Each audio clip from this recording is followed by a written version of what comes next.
ومن يضلل فلا هادي له وأشهد أن لا إله إلا الله وحده لا شريك له وأشهد أن محمدا عبده ورسوله اللهم صل على محمد وعلى آل محمد كما صليت على إبراهيم وعلى آل إبراهيم إنك حميد مجيد وبارك على محمد وعلى آل محمد كما باركت على إبراهيم وعلى آل إبراهيم إنك حميد مجيد أما بعد. Alhamdulillah, dengan izin dan juga limpah kurnia Allah Subhanahu Wa Taala, kita bertemu lagi untuk sambung pengajian Sirah Khulafa Ar-Rashidin, meneruskan cerita kita tentang Sayyidina Uthman bin Affan radhiyallahu anhu, zaman kepimpinan beliau. Sebelum kita sambung sirah ni, tuan-tuan kalau perasan hari ni ada video viral. Sembang sikit sebelum kita mula. Ada video viral satu orang ustaz, dia cerita tentang makan kopok leko. Kalau tuan-tuan tengok dekat YouTube ke dekat mana, dekat Facebook, tersebarlah hari ni. Katanya makan kopok leko ni sebab kopok leko dibuat daripada ikan tu, dia proses terus. Ikan tu masuk dalam mesin, keluar, dia kompres jadi kopok. Jadi dalam ikan tu ada darah. Dan apabila ada darah, dengan ikan tu sekali diproses, keluarlah jadi kopok leko, bercampurlah antara ikan dan juga darah. Darah ni dia kata adalah najis. Najis, okey, darah tu najis. Disebabkan darah adalah najis, bercampur dengan ikan, maka makanan tu jadi haram. Kopok leko haram dimakan. Bukan setakat haram saja tak apa. Dia kait pula dengan hadis Nabi SAW yang mana siapa yang makan daging daripada sumber yang haram, neraka yang paling layak untuknya. Hadis tu betul. Hadis tu betul dah. Tapi dia gabung dengan hadis tu, buat kesimpulan. Kesimpulan dia apa? Makan kopok leko masuk neraka. Makan kopok leko. Ada orang bawa kopok leko ke ni? Ada? Saya tak makan. Dia punya kesimpulan tu, siapa makan kopok leko masuk neraka. Berdasarkan perjalanan tadi itulah, dia punya logik yang dah disusun. Saya nak cerita sikit tentang hukum ni. Tuan-tuan, bab hukum kita tak cerita panjang lah sebab para ulama' berbeza pandangan, ada pandangan yang berbeza. Tapi saya nak sebut sikit permulaan sebelum kita masuk tentang sirah. Agamawan ni sebahagiannya, dia punya mentaliti melihat situasi dan melihat hukum. Yang ni kita kena tahu. Para ulama' bila berbeza pandangan, perbezaan pandangan tu kita boleh baca dan kita boleh rujuk. Tetapi menjadi tanggungjawab agamawan kan, agamawan yang duduk dalam masyarakat. Bila kita lihat satu perkara yang berlaku dalam masyarakat, sepatutnya kita memilih pandangan yang keras untuk diri sendiri. Bagi siapa yang nak. Untuk diri sendiri, pilihlah pandangan yang keras sesuka hati dia. Dia bertakwa kepada Allah, dia pilih pandangan yang keras. Antara makruh dengan haram. Pilih haram, jangan buat. Antara harus ataupun makruh. Pilih makruh, jangan buat. Untuk diri sendiri. Tetapi kalau kita nak hukum satu perbuatan yang dah ada dalam masyarakat. Orang dah buat, dah ada dalam masyarakat. Halal dan haram. Di sini, para ulama' perlu melihat realiti. Nak keras terhadap diri sendiri tak apa. Tapi apabila masyarakat buat sesuatu, dan di sana ada dua pandangan yang dua-dua ada dalil yang kuat. Satu kata boleh, satu kata tak boleh. Jadi, untuk nak berfatwa, seelok-eloknya, fatwalah perkara yang tidak membebankan orang. Selagi mana tak bercanggah dengan dalil. Pilihlah pandangan yang tidak membebankan orang. Kalau nak pilih pandangan yang berat sekalipun, kerana ada ulama' fiqh yang pilih pandangan tu, darah ikan dianggap najis, boleh. Tapi janganlah pergi kait dengan kesalahan yang ada khilaf ni, yang ada beza pandangan, ada ulama' kata okey, ada ulama' kata tak okey. Pergi kait dengan masuk dalam neraka.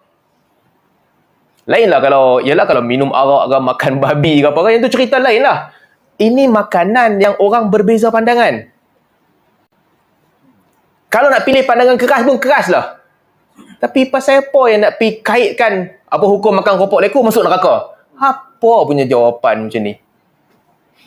Kadang-kadang kita boleh pilih untuk ambil dan sampaikan pandangan yang membuatkan orang terpegun. Ramai orang ada penyakit ni. Dia suka buat satu perkara ataupun bagi satu pandangan sehingga orang awam yang dengar orang rasa terpegun dengan fatwa dia. Lain daripada lain. Perkara baru, perkara yang mengejutkan. Tapi cintakan syuhrah, cintakan kemasyhuran dengan cara begini bukan ajaran agama. Jadi kita kena bertanggungjawab. Bukan kerja kita cari pandangan yang akan mengejutkan orang semata-mata nak bagi kejutan dekat orang. Kerja orang agama bukan begitu. Bab makan ni kan, Allah Subhanahu Wa Taala sebut dalam Al-Quran, "Qul la ajidu fima uhiya ilayya muharraman ala ta'imin yata'amuhu illa maitatan aw daman masfuhan aw lahma khinzir fa innahu rijsun aw fisqan uhilla bighairillah." Allah Subhanahu Wa Taala sebut dalam Al-Quran, katakanlah wahai Muhammad, telah diwahyukan kepadaku tidaklah diharamkan daripada makanan kamu melainkan 4 perkara. Satu, bangkai. Yang kedua, darah yang mengalir. Yang ketiga, daging babi. Dan yang keempat, yang disembelih bukan atas nama Allah. 4 perkara disebut. Para ulama ada perbincangan lain dah. Sebahagian ulama kata ada lagi yang haram selain daripada 4 ni. Kenapa ayat Quran kata la ajidu fi ma uhiya ilayya? Aku tak dapati apa-apa yang diwahyukan kepada aku yang diharamkan melainkan 4 ni saja. Kata Imam Syafi'i, ini menjawab persoalan orang Quraisy. Quraisy kata beberapa perkara haram. Daripada perkara-perkara ataupun makanan-makanan yang diharamkan oleh Quraisy, Allah Subhanahu Wa Taala turunkan ayat kepada Nabi sallallahu alaihi wasallam, daripada yang kamu duk tanya dan kamu haramkan ni, yang diwahyukan kepada aku 4 ni sahaja yang haram. Salah satunya adalah daman masfuhan, darah yang mengalir. Ulama beza pandangan banyaklah. Antaranya Ikrimah, kata Ikrimah, laula hadhil ayah lattaba'tum kama tataba'al yahud uruqal laham. Kalaulah tidak kerana ayat ni, darah yang mengalir haram, nescaya kamu akan ikut perangai Yahudi cari darah yang ada dalam urat daging, keluarkan darah daripada situ. Kalau tidak kerana ayat ni, tapi kerana turunnya ayat ni, Allah Ta'ala nak sebutkan kepada kamu hanya darah yang mengalir sahaja. Darah yang kamu sembelih binatang, darah tu mengalir, itu sahaja. Darah yang duduk dalam urat binatang yang kecil-kecil kamu nak makan, kamu tak payah pergi buang urat tu, kamu boleh makan. Limpa yang menyimpan darah yang tidak mengalir, kamu boleh makan. Dan tentang ikan ni ulama berbeza pandangan. Perlu tak nak basuh buang darah dia dan sebagainya, ataupun boleh makan, ataupun darahnya dianggap bukan najis. Ada khilaf di kalangan ulama. Nak pilih pandangan mana satu pun terpulanglah. Tapi jangan keras sehingga ke tahap siapa makan ni masuk neraka. Itu melampau. Depa kata kita keras, kan? Depa kata kita selalu diajukan dan diserang dengan serangan yang sama. Kelompok ni asyik sesatkan orang, asyik kafirkan orang, asyik kata orang dalam neraka. Sedangkan kita tak buat macam tu pun. Dan orang yang menuduh kita dengan tuduhan sebegitu, dengan bersenang lenang mengeluarkan fatwa yang tanpa dia fikir pun implikasi dia. Ikut sedap mulut dia je. Kan? Agama ni yang sama juga, macam-macam fatwa dia yang pelik-pelik. Baru ni kan ada kes satu orang yang mai ke Malaysia daripada Morocco, kata Ahli Bait tu kan. Kata Ahli Bait yang orang sambut besar-besaran lah, kupas udang lah apa semua, cerita yang masyhur, yang tersebar merata-rata. Apabila ditanya agamawan ni, dia boleh jawab, kata, alah kalau dia tipu pun dia bukan ambil duit orang. Nampak? Bila kenal dengan orang yang dia suka, fatwa boleh pusing. Jadi senang je. Jadi senang. Tak apa, dia bukan ambil duit orang, tipu dia sikit je.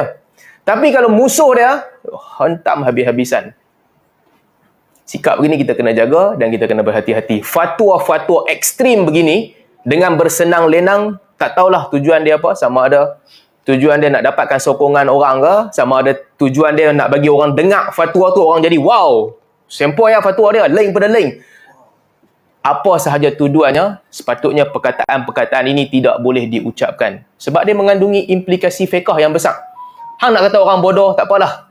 Memang dalam kampung tu semua orang kata orang lain bodoh, terpulanglah. Yang tu bahasa hampa suka hati. Tapi jangan main dengan hukum hakam. Tak boleh melawak kata perbuatan ni masuk neraka sedangkan dalil tak menunjukkan macam tu. Ataupun perbuatan tu khilaf. Ni kena jaga.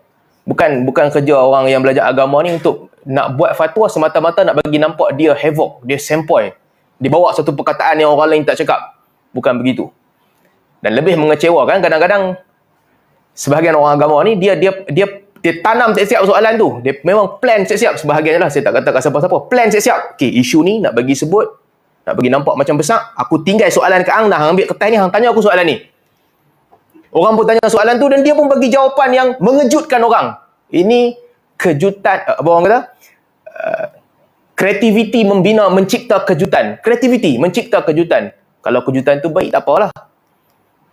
Kejutan tu bagus, tak apalah berlakon sikit-sikit. Daripada orang nak tanya, dia pun pusing sikit, buat macam tak ada siapa nak tanya. Tapi hang tolonglah ambil soalan ni, hang buat-buat tanya kat aku dah prepare siap-siap jawapan dah. Bolehlah yang tu kreativiti. Tapi jangan sampai memberi fatwa yang salah. Fatwa perlulah tepat. Sebab itulah tuan-tuan, kalau kita tengok, ini beza kita dengan para ulama' dahulu. Para ulama' dahulu, sebahagian mereka, mereka boleh, mereka ada hafazan yang kuat, tapi membaca daripada kitab juga. Sebab nak tunjukkan tawaduk. Sebab nanti kalau cakap tu, orang kata, orang puji hafazan dia. Maka disebabkan itu, sebahagian mereka baca daripada buku, walaupun ingatan kuat. Sebagai tanda tawaduk. Kita generasi yang berbeza.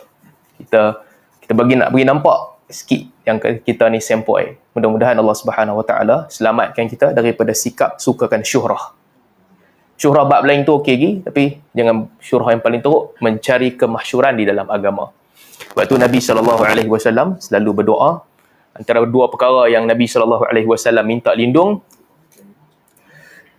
banyaklah dalam hadis yang panjang, banyak perkara. Di antara duanya, Allahumma inni a'udzubika minas sum'ati war riya'.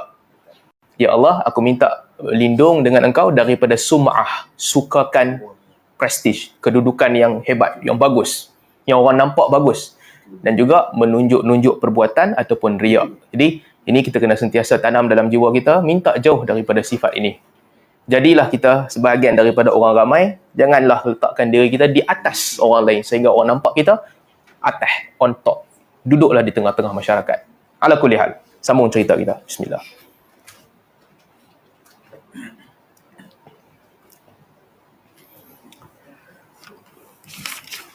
Seterusnya, hari ini kita akan cerita sedikit berkaitan dengan peristiwa-peristiwa yang berlaku di zaman Sayyidina Uthman bin Affan radhiyallahu anhu.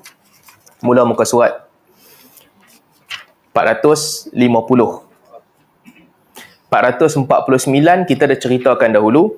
Antara perkara pertama yang dibawakan kepada Sayyidina Uthman untuk dia buat keputusan setelah dia dilantik menjadi khalifah adalah untuk tentukan hukuman terhadap Ubaidullah bin Umar radhiyallahu anhu. Apa kesalahan dia? Dia bagi bunuh 3 orang yang terlibat dalam konspirasi membunuh Umar Al-Khattab.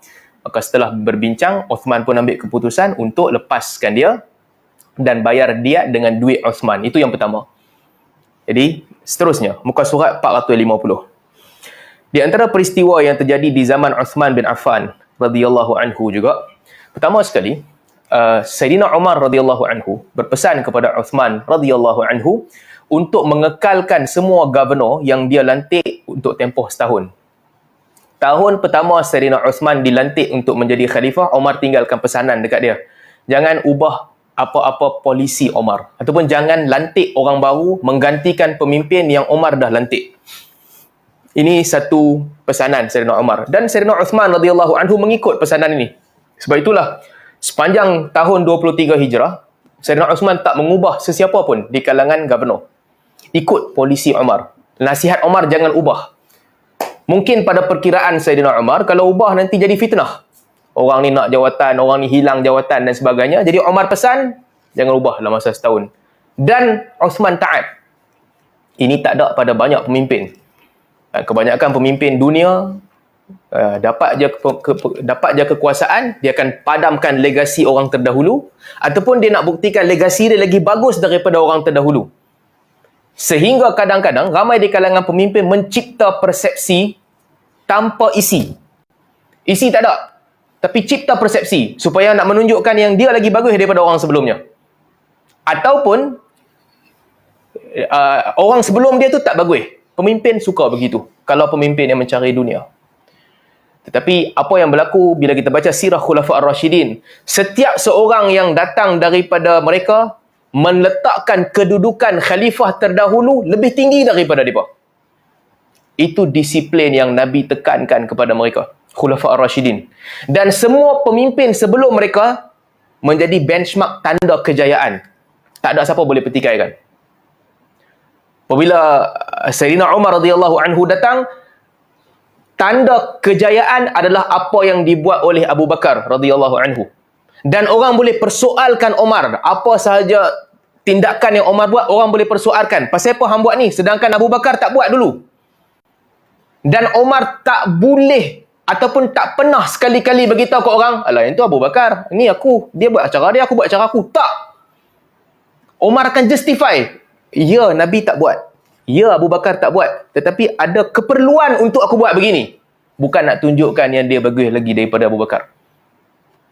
Demikian juga Uthman bin Affan radhiyallahu anhu.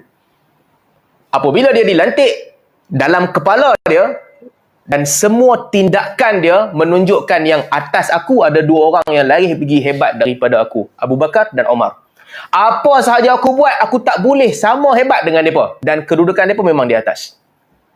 Nanti kalau kita baca sirah, kita lanjutkan ke hadapan, kita akan dapati beberapa situasi yang sama. Orang nak pertikaikan Osman, orang akan pergi kat dia, orang kata, pasal apa hang buat perkara yang Abu Bakar tak buat, Umar tak buat. Nampak tak? Taratubiyah, kedudukan pemimpin terdahulu lagi tinggi. Inilah pemimpin akhirat. Bukan untuk padamkan legasi terdahulu, bukan untuk tunjukkan yang dia lebih bagus daripada terdahulu, bahkan dia datang tu, dia dah aku siap dah. Aku kurang bagus daripada dua di hadapan aku. Memang aku kurang.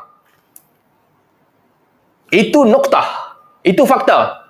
Aku cuma boleh buat yang terbaik je. Sebab tu, tuan-tuan kalau perasan minggu lepas, kita cerita tentang di awal pelantikan. Last kali, tak ada kata putus apabila Abdul Rahman bin Auf bagi pilihan kepada Uthman dan juga Ali. Siapa di antara kamu yang boleh pegang amanah ini, laksanakan macam Abu Bakar dan Umar. Ali kata, aku tak boleh, aku tak mampu, aku akan buat sehabis baik. Uthman kata, aku akan buat. Itu pun susah. Dia dah letak satu target, dua orang terdahulu tak boleh dicapai oleh mereka. Dan apabila Umar berpesan bahawa kekalkan governor dia, Uthman memilih untuk kekalkan kesemua governor dia. Kadang-kadang bila kita kejar dunia, dunia akan lingkupkan kita balik.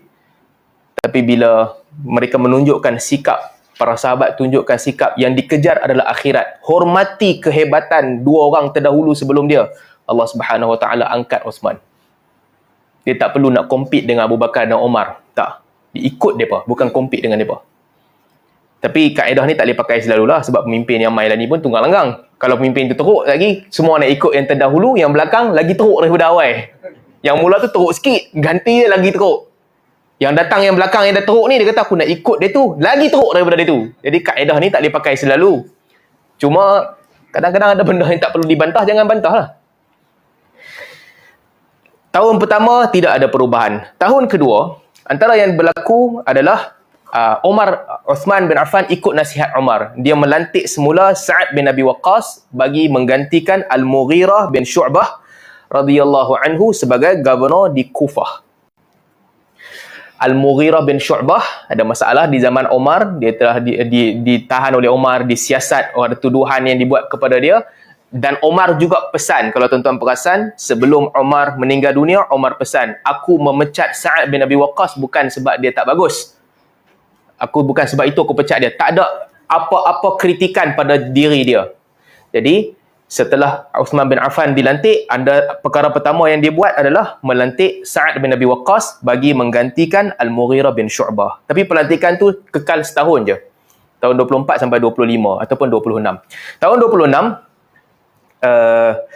Umar gantikan pula Sa'ad bin Abi Waqqas dengan Al-Walid bin Uqbah ibn Abi Mu'id. Al-Walid bin Uqbah ibn Abi Mu'id ni adik-beradik Uthman. Mak sama, bapa lain-lain. Al-Walid ibn Uqbah. Lepas 2 tahun, dia dilantik menggantikan Sa'ad bin Abi Waqqas. Kenapa dia dilantik ganti? Ada cerita yang panjang lah. Antara ceritanya, Sa'ad bin Abi Waqqas, masa dia jadi governor di Kufah, dia pinjam duit daripada Abdullah bin Mas'ud. Dia pinjam duit, tapi dia tak bayar balik. Dia lambat nak bayar. Jadi berlakulah insiden di antara ni dua orang sahabat Nabi radhiyallahu anhuma, Sa'ad bin Abi Waqqas dan juga Abdullah bin Mas'ud radhiyallahu anhuma. Bab pinjam duit. Zaman tu governor pun kena pinjam duit. Zaman kita governor kalah raja. Ada negeri governor lagi besar daripada raja. Tapi zaman tu Sa'ad bin Abi Waqqas, walaupun dia governor, dia tak ada duit, dia pinjam dengan Abdullah bin Mas'ud. Tapi jadi krisis di antara mereka. Apabila Abdullah bin Mas'ud nak tuntut, nak bayar, Sa'ad bin Abi Waqqas tak boleh nak bayar dekat dia. Wallahu a'lam, kita pun tak tahu pasal apa. Abdullah bin Mas'ud minta awal sangat ke? Sa'ad bin Abi Waqqas minta tangguh lama sangat ke? Kita pun tak tahu apa yang berlaku. Tapi ada krisis di antara mereka berdua. Krisis ini berpanjangan sehingga ahli Kufah ambil take side. Ada yang ikut side Sa'ad bin Abi Waqqas, ada yang ikut side Abdullah ibn Mas'ud. Bertengkar mereka.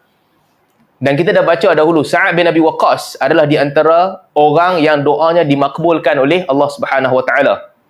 Allah makbulkan doa dia. Orang tuduh dia dulu. Orang tuduh dia tak amanah, dia doa, orang tu jadi buta betul orang tu, mati di tanah dia. Sa'ad bin Abi Waqqas. Dan mereka dalam kitab-kitab sejarah, Ibnu Athir sebut, mereka ada apabila berlaku perselisihan di antara Abdullah bin Mas'ud dan Sa'ad bin Abi Waqqas, satu ketika Sa'ad bin Abi Waqqas nak doa kat dia.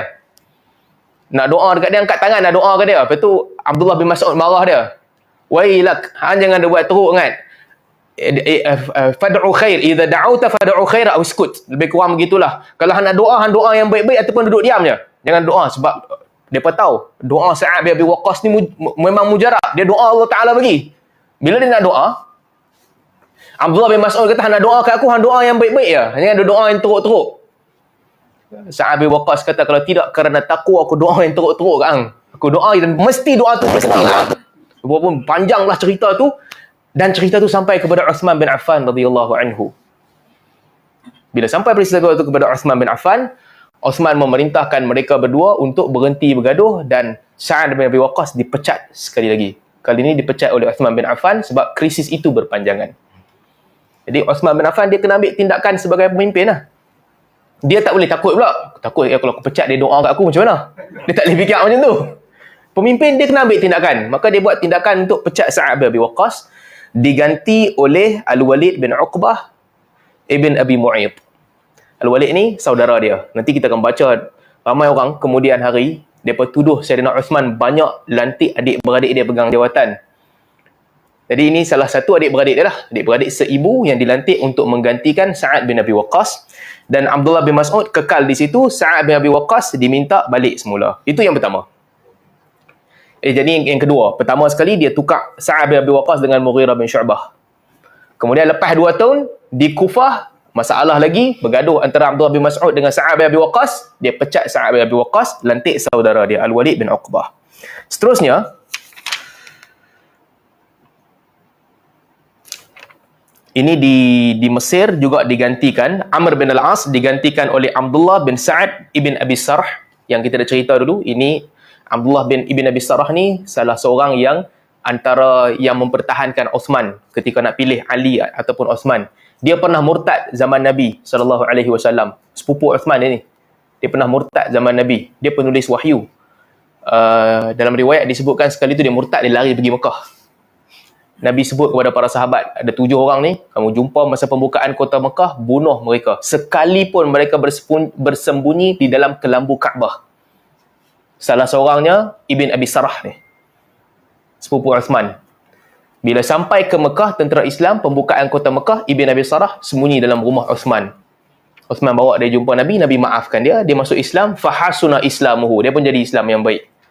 Dan antara yang dilakukan oleh Uthman, dia menggantikan Gubernur Mesir daripada Amr bin Al-As kepada Ibn Abi Sarh, sepupu dia. Itu yang kedua. Seterusnya, apa lagi jadi? Penulisan Al-Quran. Bismillah.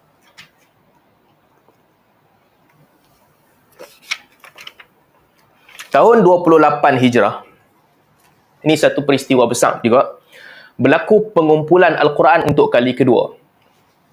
Kenapa Al-Quran dikumpul? Sebelum tu kita cerita sikit sejarah dia. Di zaman Nabi SAW, setiap kali ayat Quran turun, Nabi akan panggil penulis wahyu, Nabi suruh tulis. Nabi bacakan ayat, ada orang hafal. Nabi panggil penulis wahyu, tulis wahyu. Jadi ada ditulis. Tapi tulisan ni semua orang simpan dekat rumah masing-masing. Tak ada lagi yang kumpul satu buku. Simpan di rumah masing-masing. Sebab ayat masih duduk turun. Dan apabila ayat baru turun, Nabi SAW akan abang kat sahabat, ayat ni letak selepas ayat ni. Surah ni letak selepas surah ni. Ayat ni letak di antara dua ayat ni. Dan perkara itu berterusan sepanjang hidup Nabi SAW. Nabi akan panggil, turun dia wahyu, Nabi akan panggil penulis wahyu, tulis. Ramailah orang yang menulis wahyu kepada Nabi SAW. Zaid bin Thabit ada di situ, Muawiyah bin Abi Sufyan, dan ramai lagi mereka tulis wahyu ketika Nabi masih hidup. Sampailah tahun terakhir sebelum kewafatan Nabi SAW, kita dah sebut dahulu, antara tanda yang Nabi tahu mungkin Nabi nak wafat, bulan Ramadan, Jibril turun 2 kali. Yudarisuhul Quran marratain, 2 kali khatam. Biasa bulan Ramadan tahun-tahun sebelum tu, sekali khatam je. Tapi tahun terakhir, 13 Hijrah, sebelum Nabi SAW wafat, Jibril turun 2 kali. Khatam Quran 2 kali.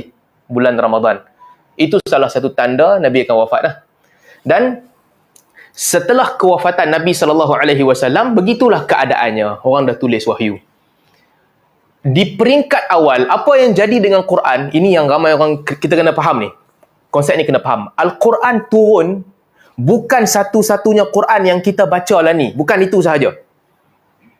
Bukan begitu. Al-Quran turun dengan lenggok bahasa yang berbeza-beza. Kena faham, kena faham. Bila mengaji ni kena faham. Lenggok bahasa berbeza-beza. Maksudnya, kalau nak bagi contoh lah, ni contoh saja, bukan bahasa kita. Ada orang boleh baca Al-Quran ikut bahasa Penang. Ada orang boleh baca Al-Quran ikut bahasa Johor. Ada orang akan baca Quran ikut bahasa Kelantan. Ada orang baca Quran ikut bahasa apa lagi yang lain sikit? Sabah ke? Bahasa yang beza-beza. Semua orang baca Quran ikut bahasa masing-masing. Zaman tu. Zaman Nabi. Jangan terkejut. Ini realiti dia. Lenggok bahasa lain-lain. Kadang-kadang perkataan yang diguna pun lain-lain. Bukan setakat lenggok. Perkataan ada yang tak sama. Dan di zaman Nabi SAW, apabila Nabi bacakan kepada orang, ataupun orang dengar daripada Nabi, mereka baca ikut apa yang mereka faham daripada Nabi. Sehingga ada isu satu ketika, Sayyidina Umar radhiyallahu anhu dengar satu orang baca Al-Quran, tak sama, ada perkataan lain. Umar marah dia, awak nak baca lain. Dia kata, aku dengar daripada Nabi macam ni. Umar kata, aku dengar lain, hang tipu. Dia tu pula kata, bukan aku tipu, hang tipu, aku dengar dengan Nabi lain. Dua-dua orang pergi jumpa Nabi SAW. Nabi kata, hang baca. Dia baca. Nabi kata, betul. Nabi kata ke Umar, hang baca. Umar baca. Nabi kata, betul. Unzil al-Quranu ala sab'ati ahrufin. Nabi kata, sesungguhnya Al-Quran diturunkan dengan 7 bahasa. 7 bahasa ni bukan bahasa Jepun, bahasa Korea, apa semua ni. Bukan. Bahasa Arab semua. Semua bahasa Arab. Kulluha kafin syafin. Semuanya lengkap dan menyeluruh. Itu zaman Nabi. Yalah, kadang-kadang kita ni tuan-tuan hidup dalam keadaan ada bahasa standard, semua orang faham bahasa standard. Zaman tu tak ada bahasa standard. Tiap-tiap kampung depa cakap bahasa lain-lain. Zaman Nabi. Apabila sampai zaman Abu Bakar Siddiq radhiyallahu anhu, bila ramai orang mati dalam pergi perang, ramai penghafal Al-Quran meninggal dunia, Abu Bakar memerintahkan tulis semula Al-Quran. Tulis semula dan kumpul dalam satu mushaf supaya tak hilang. Kalau mati pun penghafal Al-Quran adalah tulisan yang lengkap. Jadi Zaid bin Thabit radhiyallahu anhu jadi ketua. Dia tulis ikut hafalan dia dan ikut tulisan yang ada, dan juga orang yang pernah mendengar ayat Al-Quran daripada Nabi. Compare semua sekali. Hafazan Zaid bin Thabit, tulisan orang yang tulis, dan juga hafalan orang yang hafal. Cukup saksi masukkan ayat, lengkaplah mushaf di zaman Sayyidina Abu Bakar. Satu, lengkap. Kata Sayyidina Abu Bakar, kalau hampa beza, ikut bahasa Quraisy. Kalau ada beza pandangan, ikut bahasa Quraisy. Kalau ada orang baca ayat ni satu cara, orang lain baca pula cara lain. Abu Bakar kata, Quraisy sebut macam mana dalam situasi ni. Ya, ni cerita pasal bahasa lah. Katakan, berebut. Contoh berebut kan. Ayat, hang ni berebut nak pergi mana? Berebut nak pergi mana? Macam mana orang kata? Kalau bahasa Penang ke Kedah kata tak dandan ke Tak dandan ni kira awak berebut kan? Sabang dulu tak dandan. Negeri lain kata macam mana? Negeri lain macam mana? Melaka macam mana? Melaka kata tak ada bahasa ke? Ada. Kau pula. Orang Melaka kata macam mana? Tak dandan kat ni. Tak sabar. Tak sabar. Tak melompat. Tak menyempat. Okay, Melaka kata tak menyempat. Orang Kedah kata tak dandan. Orang Johor kata macam mana je, Man?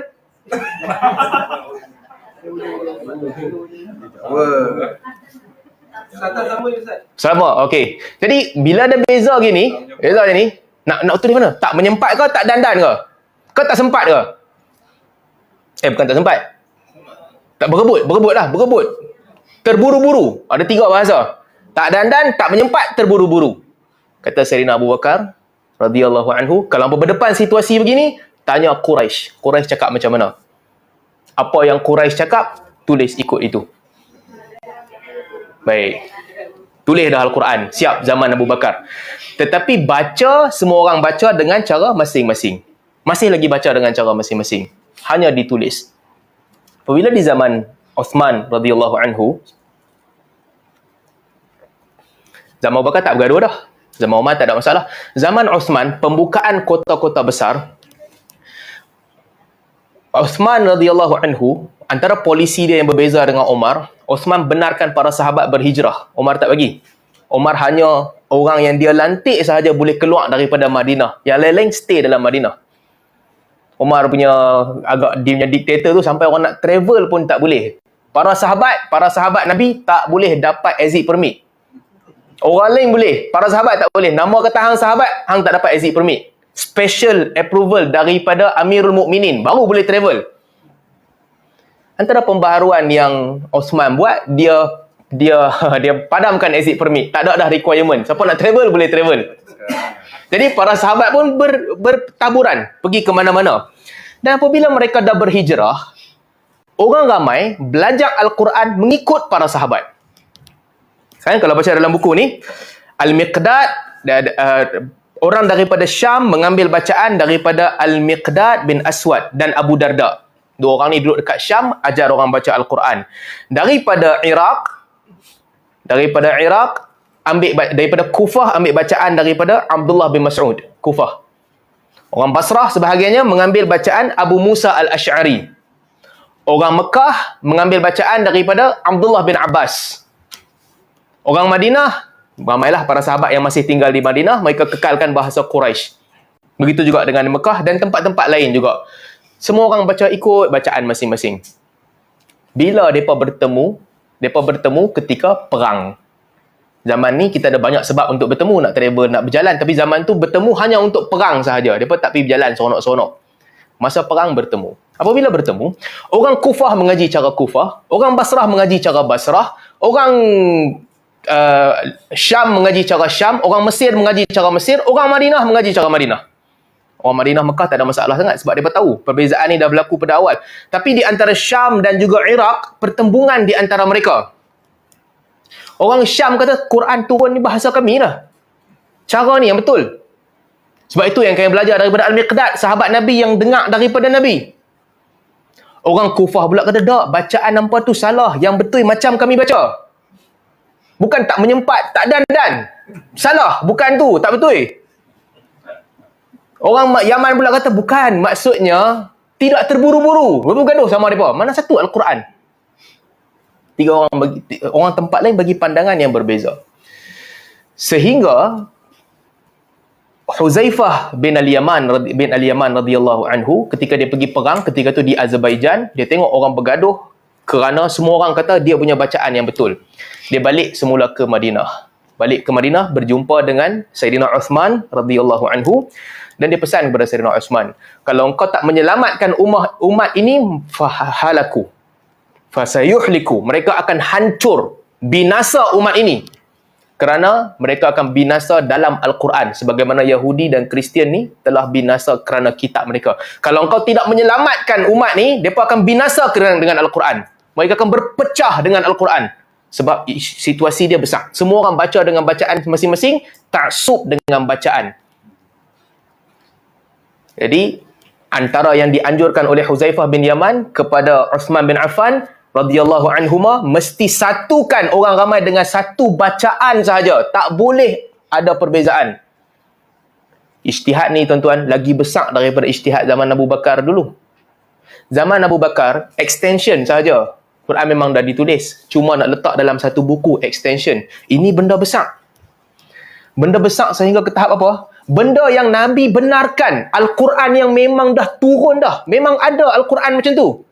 Tiba-tiba Huzaifah bin Yaman mengusulkan kepada Uthman bin Affan radhiyallahu anhuma, semua Al-Quran yang ada. Satu sahaja. Jangan biarkan perbezaan ni wujud. Ini ijtihad lagi besar. Ijtihad ni artinya, kitab yang telah Allah turunkan, kitab yang Allah Ta'ala bagi pilihan, hang nak baca cara mana pun boleh, padam semua. Hilangkan semua. Satu je tinggal.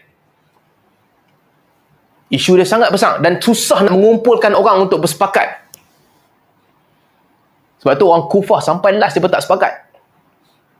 Dan Uthman bin Affan radhiyallahu anhu, dia bila dicadangkan oleh Huzaifah bin Yaman, dia dengar situasi yang berlaku, situasi dia sangat teruk, orang boleh berpecah belah sebab Al-Quran, dia buat keputusan, ya, setuju. Kita mesti adakan satu mushaf sahaja. Nak bergaduh-gaduh lah. Tak setuju, tak setujulah. Tapi ini adalah keputusan muktamad. Satu mushaf sahaja. Jadi, Sayyidina Uthman radhiyallahu anhu memerintahkan Zaid bin Thabit. Setiap benda kena mengenal Al-Quran, dia akan hempuk kepala Zaid bin Thabit. Sebab dia orang yang paling banyak menghafal dan menulis, dan dia hidup zaman Nabi. Dia punya masalah besar lah. Sebab zaman Abu Bakar tu dia tolak. Kalau kita baca kan, Abu Bakar kata kat dia, tulis Al-Quran. Dia kata, wahai Abu Bakar, kalau hang suruh aku pindah Bukit Uhud pergi tempat lain, itu lagi mudah daripada nak tulis letak dalam satu buku. Sebab Nabi tak buat. Abu Bakar pun yakinkan dia, pujuk dia tulis. Zaman Osman, Zaid bin Sabit ingat dia punya kerja dah habis. Ada lagi kerja, tak habis lagi. Osman panggil dia pula. Lagi teruk kali ni. Hilangkan semua, aku nak standardize punya nuskhah. Satu sahaja, bahasa lain buang. Dan Osman pesan dengan pesanan yang sama macam Abu Bakar dulu. Ada beza je, ikut Quraisy. Jadi, bermulalah penulisan Al-Quran. Kali ini cabaran dia lagi besar. Nak letak dalam satu buku, satu bahasa, tak ada dah perbezaan dalam Al-Quran. Dan antara orang yang dilantik bersama dengan dia, Abdullah bin Zubair ada dekat situ. Siapa lagi? Sa'id bin Al-As, Abdul Rahman bin Harith dan sebagainya. Bersama-sama untuk salin semula Al-Quran. Penulis Al-Quran. Dia tulis balik. Yang idea pemimpin dia, ketua dia dalam lajnah tulis ni adalah Zaid bin Thabit. Bismillah. Bab tulis ni, penulis ni kerja dia penting. Nama Zaid bin Thabit dikenang lah sebagai tulisan tu, dia ketua lajnah menulis. Nama dia tak hilang.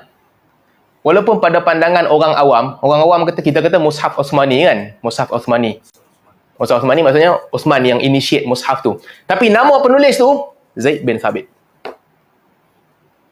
Dan tak boleh keluar daripada usaha Zaid bin Thabit tu. Sebab dia tulis, tulisan dia tu kekal. Ini cerita sikit pasal polemik juga di Malaysia. Kalau tuan-tuan baru perasan baru ni, JAKIM ada terbitkan tafsir pimpinan Ar-Rahman yang baru terbit. Tafsir pimpinan Ar-Rahman ni daripada dulu lagi, tahun 60-an kan. Dah lama 60-an ke? Daripada 60 ke? Saya pun tak ingat. Saya tulis baru ni tentang isu tu. Dah lama dah. 74 siap. 68 start kot. 74 siap dah. Abdullah Bismih tulis. Abdullah Bismih ni Arab daripada Yaman. Kalau tak silap, dia tulis. Jawi asalnya. JAKIM terbitkan. Akhirnya beberapa kali sebelum ni, JAKIM tukar penulisan teks Al-Quran tu daripada tulisan lama kepada tulisan standardized yang baru. Tapi terjemahan tu tak ubah langsung. Ditulis tafsir pimpinan Ar-Rahman, tulisan Abdullah Bismih. Disemak oleh Mufti Kelantan zaman tu. Lama berterusan. Sebab ini hak milik. Kerja dia pun terjemah. Sampai baru-baru ni, JAKIM keluarkan sekali lagi tafsir pimpinan Ar-Rahman edisi baru. Apa yang berlaku dalam edisi baru ni? Perubahan telah dibuat terhadap teks terjemahan. Teks terjemahan. Beberapa tempat diubah. Bukan beberapa tempat. Tempat-tempat yang nampak macam tak kena dengan akidah Asy'ariyah, diubah. Abdullah bin Smith ni, bila dia tulis dulu tafsir, perkataan istiwa Ar-Rahmanu 'alal 'arsy istawa, Tuhan bersemayam di atas arash. Ar-Rahman bersemayam di atas arash. Tak kisahlah, ini masalah akidah, boleh cerita lain, cerita di tempat lain. Cetakan terbaru JAKIM, dia tukar. Allah istawa di atas arash. Nota kaki dia letaklah dengan cara yang dikehendaki oleh Allah dan sebagainya. Jadi, idea yang tak kena dengan akidah dia, perkataan yang tak kena dengan akidah dia, dia tukar. Sama ada tukar ni betul ke tak betul ke, boleh ke tak boleh, perbuatan tu tak beretika. Sebab itu bukan hang punya kerja, bukan buku hang tulis. Orang lain tulis. Tak malu ke? Letak nama Abdullah bin Smith, belakang tu, hang tengok ni tak kena dengan aku tukar. Tak beretika. Dia bagi alasan, kata, tak apa, hak milik kita dah. Hak milik tu untuk cetak, bukan untuk tukar apa orang tu buat. Hak milik tu cetak, hang boleh cetak lah balik, tapi bukan untuk ubah tulisan orang tu. Bahkan ada tesis, budak universiti PKJ tanya Abdullah bin Smith, boleh tak kami nak majukan sikit guna perkataan moden untuk tafsir dia? Dia kata, tak payah. Kalau hampa nak, hampa tulis lain. Jangan kacau. Kekalkan macam aku buat. Ini yang main muka-muka tak malu masuk dalam tafsir dia, pergi ubah. Perkataan yang tak kena dengan dia ubah. Siapa yang buat kerja ni? Bukan budak universiti yang buat plagiarism.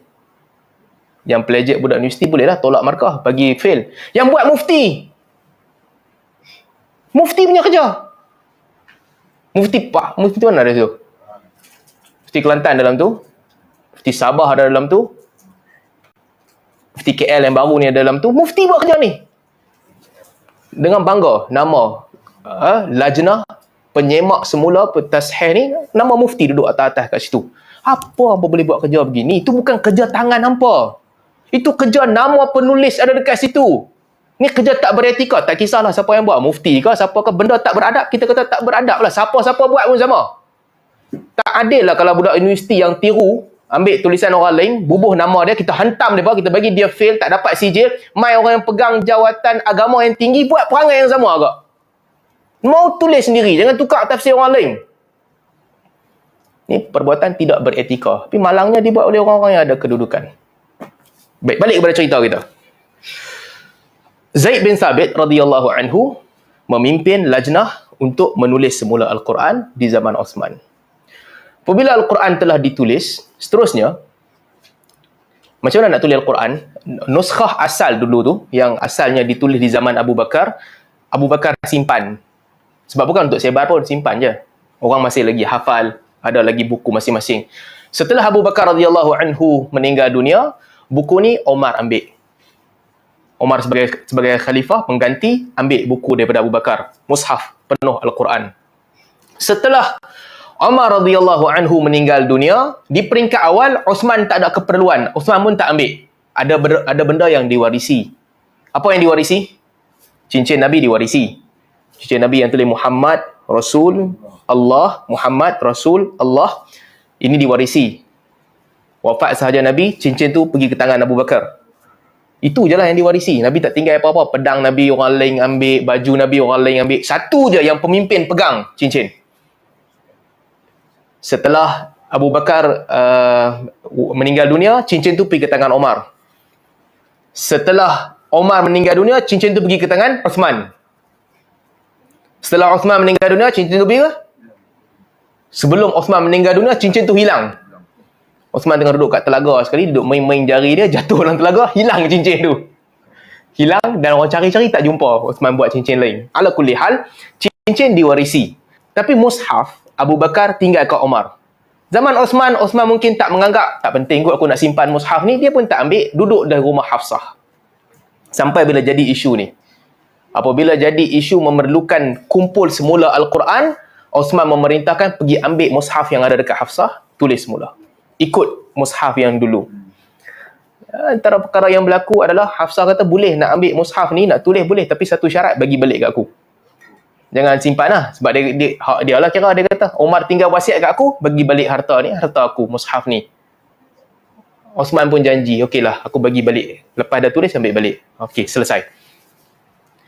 Siap sahaja ditulis, Perintah seterusnya oleh Uthman perintahkan kepada para sahabat, kita tengah dalam situasi perang ni, umat Islam tengah perang, tengah pembukaan kota. Uthman arahkan ini prioriti, hantar tentera pergi ke semua pekan-pekan, semua daerah-daerah orang Islam telah kuasai, pergi ke Syam, pergi ke Yaman, pergi ke Iraq, pergi ke mana-mana tempat, cari semua mushaf yang ada, kumpulkan dan bakar.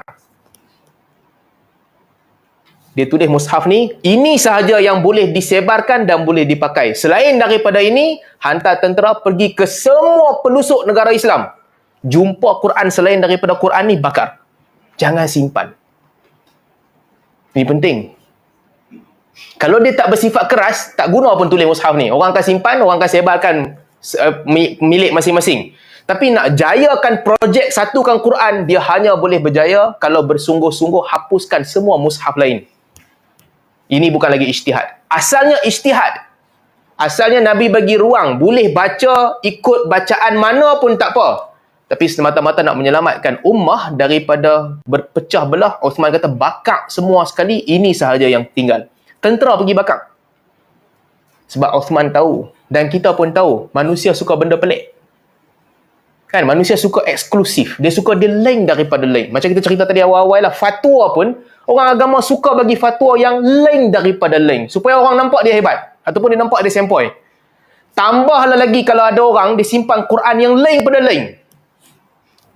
Akan jadi kebanggaan untuk dia. Lepas 30-40 tahun, orang akan berbangga. Tengok, aku ada Quran yang special. Jangan kata Quran yang special. Ada si bahalul-bahalul boleh berbangga. Aku simpan buku sihir zaman Firaun. Ada. Macam tu pun orang boleh bangga.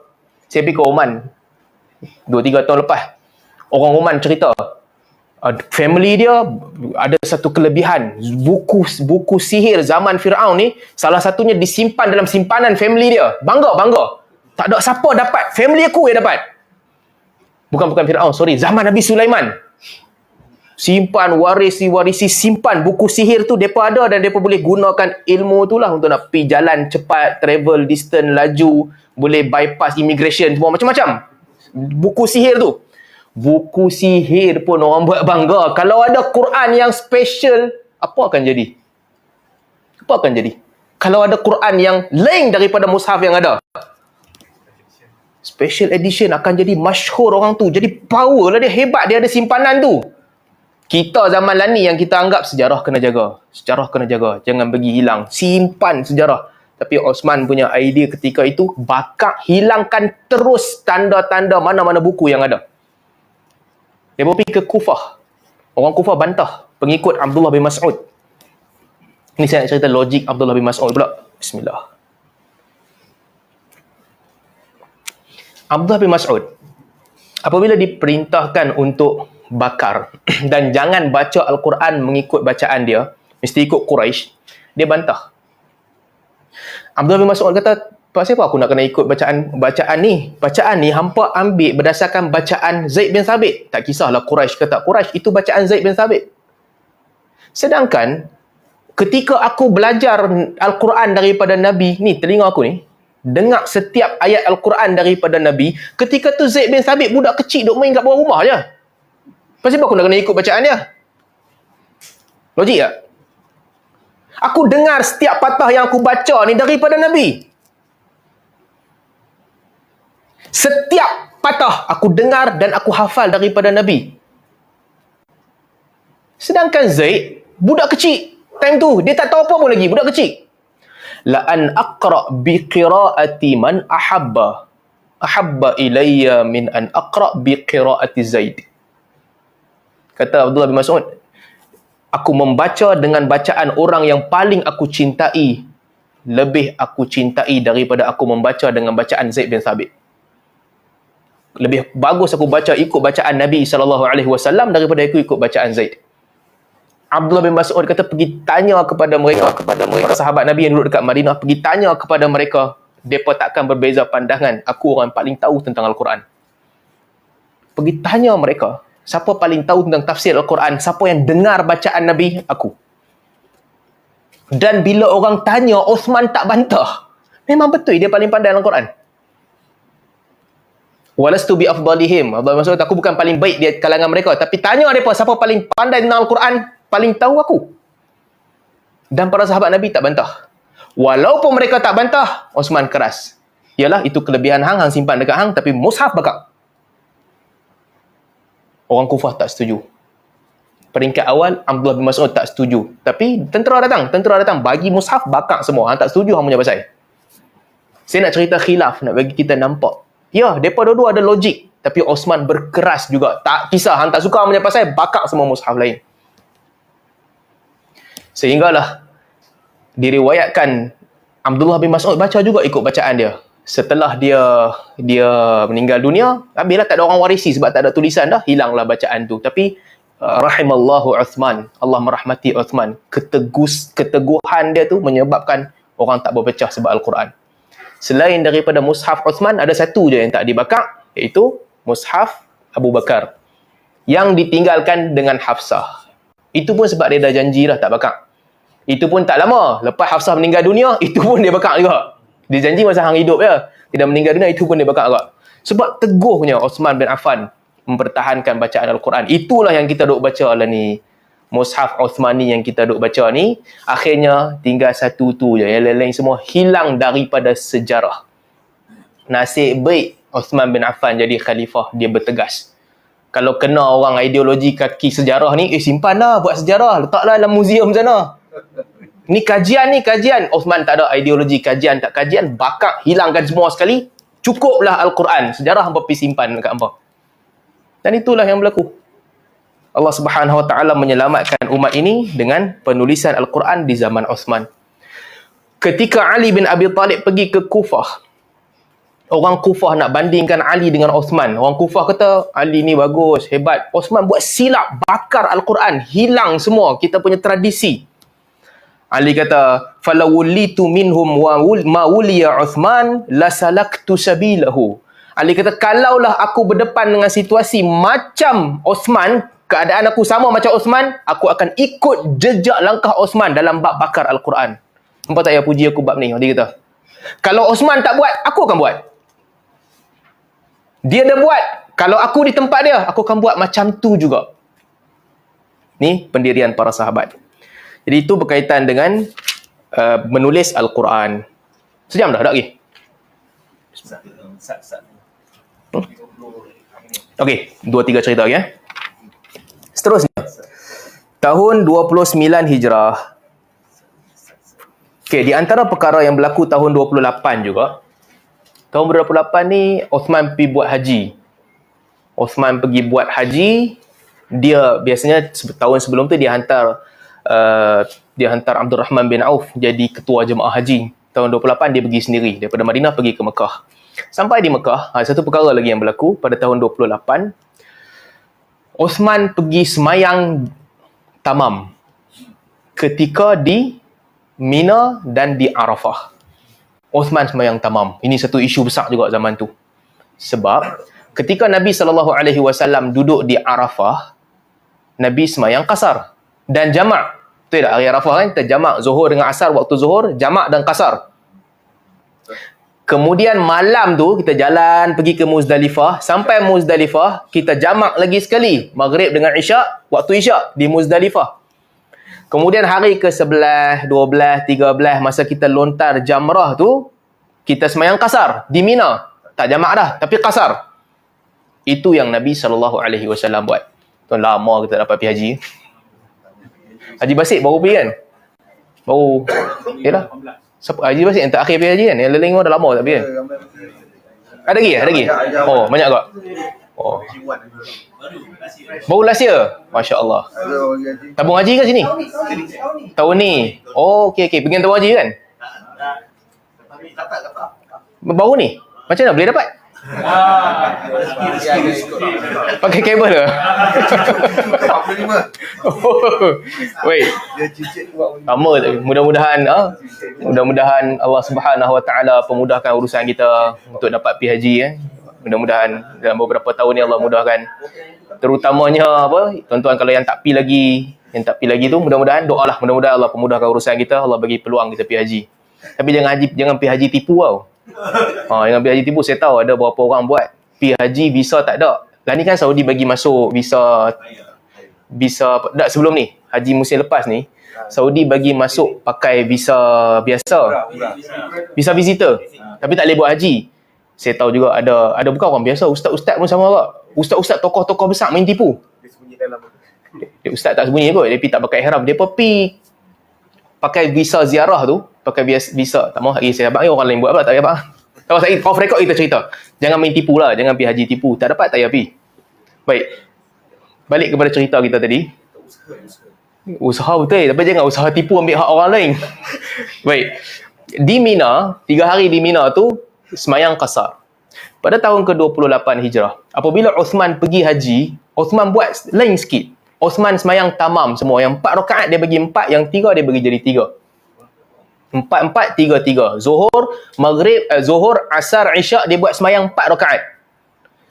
Maghrib dia semayang 3 rakaat. Tak kasar. Tak kasar, semayang tamam. Antara orang yang asal tengok Uthman, Ali bin Abi Talib. Ali bin Abi Talib apabila dilihat Uthman semayang jamak, Ali marah. Dia kata, pasal apa semayang tamam? Patutnya kasar. 4. Patutnya 2 dan 3 lah. 2 dan 3. Bukan yang 4 tak boleh jadi 4, mesti potong jadi 2, kasar. 3 tetap 3 macam biasa. Kenapa semayang tamam? Uthman kata, ra'yun ra'aituhu. Pandangan yang aku pilih, pandangan ni. Aku nampak pandangan ni sesuai. Ali bantah dia. Kemudian dia kata, ni sekadar pandangan aku. Abdul Rahman bin Auf. Bila sampai, orang cerita kepada Abdul Rahman bin Auf. Abdul Rahman ni otai-otai sahabat. Abdul Rahman bin Auf pergi jumpa Uthman. Abdul Rahman bin Auf tanya kepada Uthman, as-sallaita khalfan Nabi SAW wa Abu Bakar wa Umar huna? Wahai Uthman, hang pernah tak semayang di belakang Nabi, di belakang Abu Bakar dan di belakang Umar di sini? Pernah tak? Uthman kata, pernah. Aku pernah semayang dengan mereka. Pernah tak siapa di antara mereka yang semayang 4 rakaat kat sini?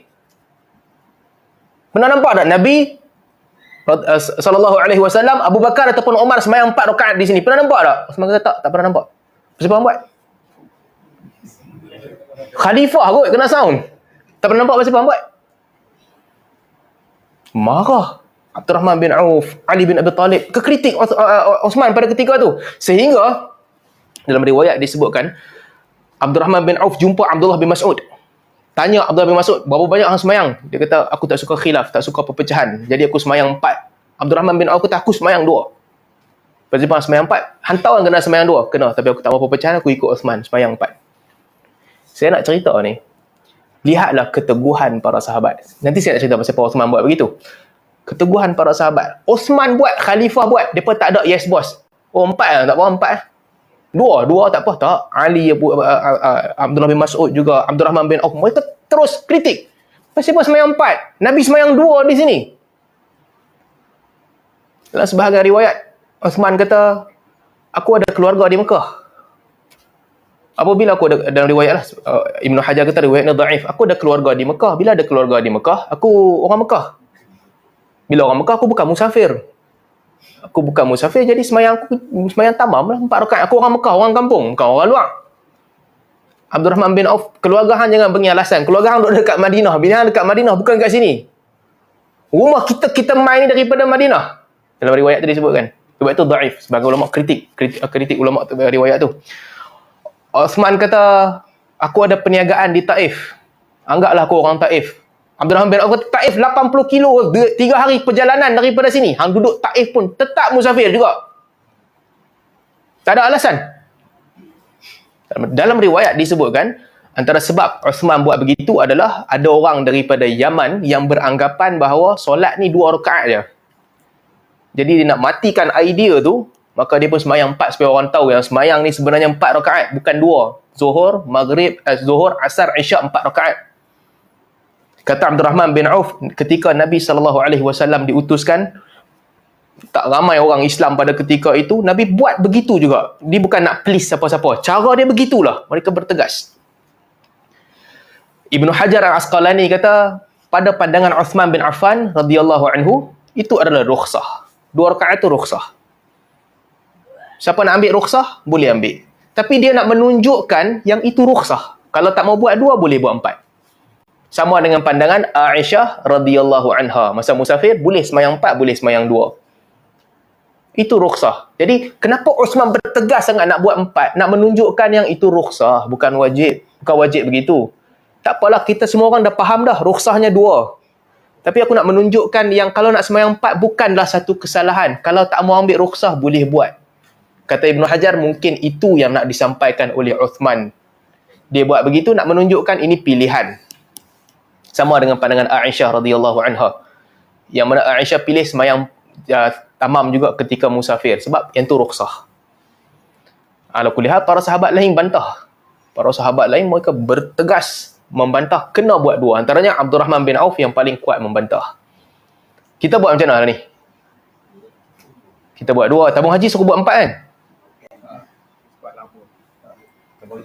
Tabung haji buat 4 kan? Tabung haji kata lebih 3 hari bukan musafir dah. Buat 4. Tak apalah, bab tu kita boleh cerita lain kali. Cuma, ini kita cerita, nanti kelas fiqh kita boleh cerita bab tu. Dalam kes ini, para sahabat telah membantah dan juga Uthman kekal dengan pandangan dia untuk solat 4 rakaat. Di antara hikmahnya, wallahu a'lam. Mungkin nak tunjuk kata semayang 4 pun boleh. Tak semestinya 3. Tak semestinya 2. Baik, seterusnya, tahun 29. Oh, ada cerita tu kat sini. Tuan-tuan boleh baca balik. 457. Dialog antara Uthman bin Affan dan juga Abdul Rahman bin Auf radhiyallahu anhuma. Tapi riwayat ni dikritik oleh Ibn Hajar. Kat bawah tu ada tulis kat nota kaki.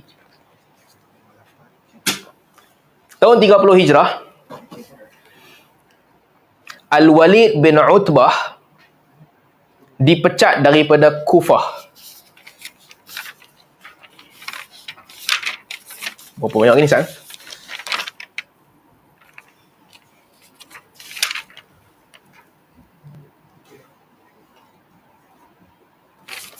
Baik. Al-Walid bin Utbah dipecat daripada Gubernur Kufah dan digantikan oleh Sa'id bin Al-As. Dalam riwayat disebutkan antara sebabnya adalah Al-Walid bin Utbah ni dia ditangkap minum arak. Dalam riwayat Bukhari, kalau tak silap saya disebutkan orang bau mulut dia ada bau arak. Apabila ada bau arak, sekali tu dia jadi imam sembahyang subuh. Khalifah kena jadi imam, dia pergi sembahyang subuh 4 rakaat. Mabuk punya pasal 4 rakaat dia bagi subuh. Tadi kita cerita panjang. Yang 4 potong jadi 2. Mamat ni lagi sempoi. 2 dia bagi 4. Dia sembahyang subuh 4 rakaat. Orang tanya dia, pasal apa yang sembahyang 4 rakaat? Dia kata, awak nak bagi lebih lagi ke? Tak cukup 4. Orang komplain dekat Osman. Gubernur Kufah sembahyang subuh 4 rakaat. Apabila orang komplain kat Osman, Osman hantar Ali bin Abi Talib radhiyallahu anhu. Hantar Ali dan juga Ali memerintahkan Ja'far pergi tanya orang, betul ke dia minum arak? Orang kata tak nampak dia minum arak, tapi kami nampak dia muntah tu memang bau arak.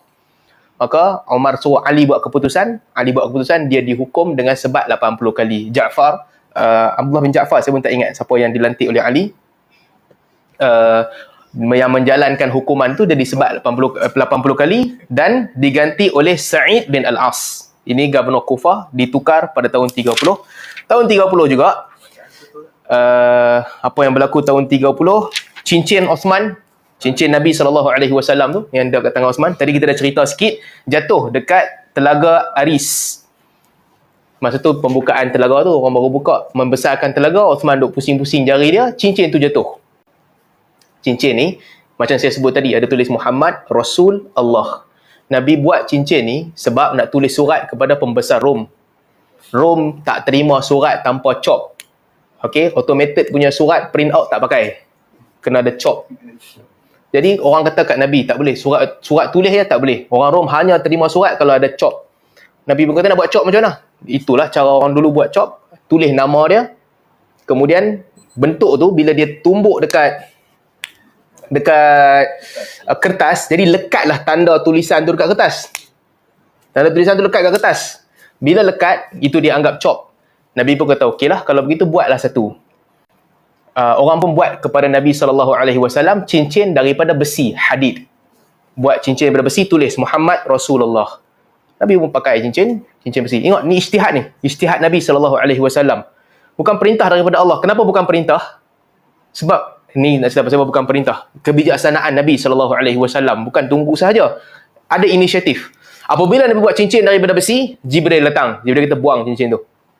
Jangan pakai cincin tu. Nabi pun ambil cincin besi, Nabi buang. Ada orang cadangkan kepada Nabi SAW pakai cincin tembaga. Nabi buat cincin tembaga pula, tulis yang sama, Muhammad Rasulullah. Jibril datang, Jibril kata buang cincin tu. Nabi pun buang. Kemudian pakai pula yang ketiga. Yang ketiga cincin daripada fiddah. Perak. Okey, pakai cincin perak. Bila pakai cincin perak, Jibril radhiyallahu anhu datang jumpa Nabi SAW, fa aqarrahu. Jibril kata okey, yang ni okey, boleh pakai. Ini sebagai tanda ta'lim. Ni nak belajar ada step. Kadang-kadang guru ni dia ada step dia lah. Sebab tu ada sama juga dengan cerita peristiwa dulu ada sahabat Nabi, musik solatuhu, ada orang yang salah semayang. Semayang Nabi kata, kum fasalli fa innaka lam tusalli. Bangun semayang sekali lagi sebab belum semayang lagi. Dia pun bangun, dia semayang sekali lagi, Nabi tengok dia. Lepas tu dia main sekali lagi, lepas tu Nabi kata bangun semayang sekali lagi. 3-4 kali dia duk ulang. Fa innaka lam tusalli. Nabi kata hang tak semayang lagi, hampir semayang sekali lagi. Sampai lah dia dah penat dah, baru dia kata apa yang aku semayang tak kena ni. Berkali-kali. Susahnya menuntut ilmu membuatkan ilmu tu kekal. Baru Nabi SAW ajak dia, nak semayang kena ada tu'maninah. Jangan rukuk bangun balik, jangan sujud tak bangun balik, tak ada tu'maninah. Rukuk, tunggu Ustaz hatta tastaqir. Betul semua tulang belulang baru bangun. Sujud sama juga, sujud betul semua tulang belulang baru bangun balik. Dia tahu oh itu salah, tapi dia punya hard way lah belajar. Berapa kali salah Jibril buat kat Nabi sama juga. Cincin besi, Jibril kata buang cincin tu, Nabi pun buang. Adab, ini adab. Boleh tak boleh Nabi tanya? Habis tu buang nak ganti dengan apa? Tak tanya. Tak tanya. Allah Ta'ala hantar Jibril beritahu, ikut je. Hang buang cincin tu, buang.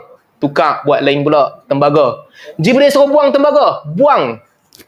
Kalau logik kita, ni berapa kali nak suruh aku buang? Apa aku nak pakai abang lah? Tak tanya. Sampai dia pakai cincin daripada perak. Nabi SAW, Jibril kata, okey, pakai ni okey. Cincin tu Abu Bakar simpan, Omar simpan. Mai zaman Osman, cincin tu jatuh di dalam telaga. Mereka cari telaga tu, banyak belanja. Sampai mereka keringkan air telaga tu. Zaman tu tak ada pam bomba lagi, kena angkat lah. Angkat. Mungkin ada kot teknologi pipe. Mereka buang, keringkan telaga. Cari-cari, tak jumpa. Tak ada. Tak tahulah sama ada lesap ke, ada orang bersebat ke apa. Kita pun tak tahu mana pergi cincin tu. Tapi hilang, tak dijumpai. Akhirnya Osman membuat cincin lain. Buat cincin lain, tulis juga Muhammad Rasul Allah. Sebab sebagai utusan. Kira kalau sign tu macam bagi pihak lah. Bagi pihak Muhammad Rasulullah, Osman pakai cincin tu. Jadi cincin ini dipakai oleh pemimpin lah. Nabi pakai, Abu Bakar pakai, Omar pakai. Osman buat jenis macam tu juga. Lepas tu sistem tu tak ada dah. Ali pakai nama dia sendiri. Sebab cincin tu, yang Osman punya cincin pun hilang juga. Hilang, tak jumpa. Benda penting, hilang. Zaman tu, kalau ada orang ambil pun, dia simpan sebab nak buat kenangan. Kan? Simpan nak buat kenangan. Tak cerita ke orang. Kalau cerita lagi, ambil balik kan. Kalau cerita kena rampas balik, simpan. Zaman kita pantang dapat benda pelik sikit, cerita habis semua orang. Dia ada tu, dia ada ni. Simpan, dia diam. Cincin Osman pun hilang juga. Ala kulli hal, cincin tu digantikan dengan cincin yang lain. Ada masalah cerita sikit? Kau lama dah? Cukup kan? Ada cerita Abu Dhar dengan Muawiyah. Best juga cerita tu. Tapi nantilah kalau buka cerita tu jadi panjang pula. Lain kalilah kita sambung. Ingatkan saya, nanti next time kita sambung cerita Abu Dhar dan juga Muawiyah di Syam, yang menyebabkan Abu Dhar Al-Ghifari radhiyallahu anhu dibuang daripada Syam balik ke Madinah. Saya berhenti setakat ni dulu untuk hari ini. Mudah-mudahan Allah Subhanahu Wa Taala merahmati kita dan tambah ilmu dan kefahaman kita tentang sirah Nabi sallallahu alaihi wasallam dan para sahabat. Aku qauli hadza wa astaghfirullah li wa lakum. Ada soalan? Okay. Siapa yang layak dipuji? Adakah Allah Subhanahu Wa Taala sahaja? Adakah Rasulullah sahaja? Atau kedua-duanya sahaja yang layak dipuji? Siapa yang layak dipuji? Allah sahajakah ataupun Allah dan Rasul? Dalam Al-Quran, Allah Ta'ala sebutkan Alhamdulillah. Segala pujian adalah milik Allah Subhanahu Wa Taala. Dan Nabi SAW sebut Innal hamda lillah. Sesungguhnya segala puji-pujian adalah milik Allah Subhanahu Wa Taala. Apabila kita puji dalam keadaan membesarkan Allah Subhanahu Wa Taala, pujian itu hanya untuk Allah. Tak boleh bagi kepada Nabi. Dan sesiapa sahaja. Bila kita tetapkan, khususkan pujian innal hamda lillah, Rasul tak boleh masuk. Kalau pujian itu sebagai tanda membesarkan, hak Allah hanya untuk Allah, bukan untuk Rasul. Itu sahaja. Tetapi kalau nisbah, nak menyebutkan rasa terima kasih, dan ada tarattubiyah, kita berterima kasih, bersyukur kepada Allah, alhamdulillah, nahmadullah. Dalam masa yang sama kita memuji sifat-sifat baik yang ada pada makhluk, di situ boleh puji Allah Subhanahu Wa Taala di atas nikmat Allah, boleh puji makhluk di atas kelebihan, boleh puji Nabi sallallahu alaihi wasallam dalam konteks itu. Tapi puji-pujian mutlak yang tinggi hanya untuk Allah Subhanahu Wa Taala. Boleh tak boleh sebut kelebihan Nabi sallallahu alaihi wasallam? Boleh. Bahkan kita dianjurkan untuk ucap selawat kepada Nabi sallallahu alaihi wasallam. Selawat, doa kepada Allah supaya Allah berikan kebaikan kepada Nabi sallallahu alaihi wasallam. Boleh tak boleh puji kebaikan Nabi sallallahu alaihi wasallam, sifat-sifat Nabi sallallahu alaihi wasallam? Boleh. Sebagaimana kita puji makhluk-makhluk lain, lebih aula dan lebih patut kita puji Nabi. Kita puji pemimpin kita puji ulama kita. Nabi lebih layak mendapat pujian-pujian tu. Tapi dengan pergi match dengan pujian yang tinggi yang hanya milik Allah Subhanahu Wa Taala. Itu tak boleh. Jadi, selagi mana puji-pujian tu dalam ruang lingkup memuji makhluk, tak apalah, puji Nabi, boleh. Bahkan Nabi lah yang lebih layak dipuji. Walaupun Nabi tak suka. Nabi tak suka. Orang panggil Nabi SAW, ya Sayyidana, wahai Tuan kami. Wabna Sayyidina, anak kepada Tuan kami. Orang yang paling bagus di antara kami. Orang yang anak kepada orang yang paling bagus di antara kami. Sistem Arab Jahiliyah, dia tak ada ni Tun, Tan Sri, Datuk Sri, Datuk, Puan, Toh Puan, ni semua tak ada sistem tu. Dia hanya puji sebut gelaran begitu je lah.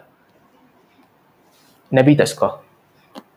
Nabi tak suka, dan Nabi kata la tatruni kama utratin nasar benda Maryam. Jangan puji aku macam orang Kristian puji Isa. Innama ana abdullah wa rasuluhu. Aku adalah hamba Allah dan Rasulnya. La uhibbu an tarfa'uni fawqa manzilati allati rafa'ani Allah aw wada'ani Allah iyyaha. Nabi kata, aku tak suka kamu angkat aku lagi tinggi daripada kedudukan yang Allah Ta'ala angkat aku. Sampahkan semua kedudukan dunia, kata-kata dunia, gelaran dunia, aku tak suka. Puji orang lain tak apa, tapi jangan puji aku. Para ulama berpandangan ini tawaduk Nabi SAW. Boleh tak kita nak puji Nabi dengan pujian yang tinggi? Boleh. Nabi tak suka kerana sifat tawaduk. Tapi kerana kecintaan kita kepada Nabi SAW, kita nak sebut Sayyidina, Habibuna, Syafi'una dan sebagainya, boleh, tak ada masalah. Sebagaimana kita puji orang lain. Kerana sifat tawaduk Nabi tu Nabi tak suka. Bolehlah, tak ada masalah. Wallahu a'lam. Tapi sikap Nabi sendiri Nabi tak suka. Jadi boleh puji Nabi, cuma bukan sebagaimana kita memuji Allah Subhanahu Wa Taala. Okay, kan? Setakat ni dulu. Subhanakallahumma wa bihamdik, asyhadu an la ilaha illa ant, astaghfiruka wa atubu ilaik. Sekian dulu. Assalamualaikum warahmatullahi wabarakatuh.